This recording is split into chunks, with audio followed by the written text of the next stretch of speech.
Everybody, it's Steph from the High Moon Podcast. Okay, so the New York Knicks are 0-7 against the top three teams in the NBA. All right. I think currently they sit fourth in the East right now. All right.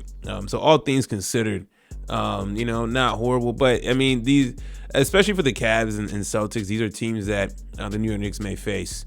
Or most likely face if they get the opportunity in the second round or in the Eastern Conference Finals if they have the opportunity to get there, right? Okay. And I mean, yeah, it's shocking.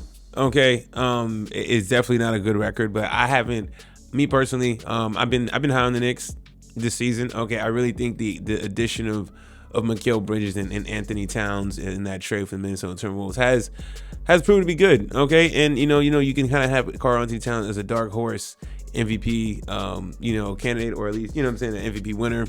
I don't think he'll win it, but dark horse. You don't know what type of late season surge he may have. But I mean, the season at this point, the Knicks. I'm not gonna say the Knicks are who they are at this point. Obviously, a record says who you are, especially against the top teams.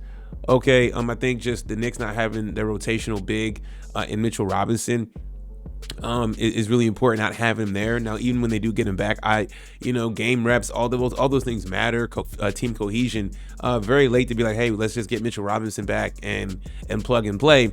I think it could be a lot more difficult than that. Okay, as well as Brunson playing and Townsend playing. You kind of want to see how they go up against the upper echelon talent, specifically in the East. The Thunder are really good. Okay, not a lot of teams can beat the Thunder. A lot of teams can beat Cavs, Thunder, and Celtics, but it's just more eye popping when you have two teams in your conference that you just can't beat, right? So yeah, it's a combination of just these teams have size, right? I'm not saying that the Knicks are small, but they don't have another rotational big, or at least they don't have one of their key rotational bigs that they would like to have in their lineup, right? And have Towns, play the 4 and 5 swap between Mitchell Robinson and stuff.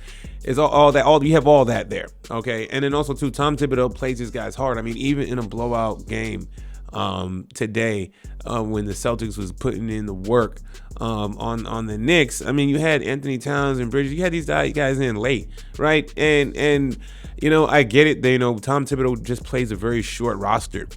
He does, and he plays his guys hard, and it's been like that in Chicago with Tom Thibodeau. It's been like that in Minnesota. Okay, and here we are. He's doing the same thing with the New York Knicks, right? There could be that burnout effect with playing you guys hard. Now, they find the New York Knicks find the right kind of guys that are okay, or at least not complaining on playing long, hard minutes. I mean, look at this. Look at me. 35 minutes, 41 minutes for Anthony Towns, 38. And they got to be grateful that Towns is a big and he hasn't gotten banged up. I give Karl-Anthony Towns a lot of credit for playing these games. Okay. So look, at the end of the day, you got to play. The guys that are out there got to get the job done. Okay. But I'm not losing faith in the New York Knicks. I know it's bad. Not being bad against the top three teams. Okay, but I mean, they're third, right? They still sit third in the Eastern Conference. Okay, and yeah, I mean, look, I'm gonna have faith that they can figure some things out, right? They still have a lot of things to figure out. Hopefully, they do get Mitchell Robinson back, and he can help in some capacities, be another body out there to help with some of the big man rotations, right? Okay, but I'm also fearful that they could crash out considering just the amount of minutes. Could injuries start, mounting, and then boom, here we go, classic Knicks flame out, and it sucks, right? This is one of their better seasons they've been having in the last few years. Okay, and it's pretty good, right? I think that the Knicks, if they are going to be healthy and there is no injuries, whether Mitchell Robinson is out or he comes back, doesn't matter. I think they have a decent squad to get things done. When the Knicks are clicking, they can beat anybody, in my opinion, right? Obviously they can't, not anybody, but you know what I'm saying. I think they have the talent too. Okay, so look, I know it's horrible. It's easy to pound on the Knicks. The Knicks are just known to just crash out and flame out, and here come the negative talks about the Knicks, right? This is a really good team. This is a very good team, in my opinion, still. Okay. However, though, I really have no leg to stand on in defense of being 0-7 against the top three teams, right? Things can change in the playoff series. Okay, the offenses get more condensed. Obviously, it's more half-court game. Okay, could they fare better in the series against the Cavs? In the Celtics? you give them a puncher's chance, right? Would I pick the Knicks to beat them in this series? No, I will not do that. Okay, but do I think they can make the series compelling?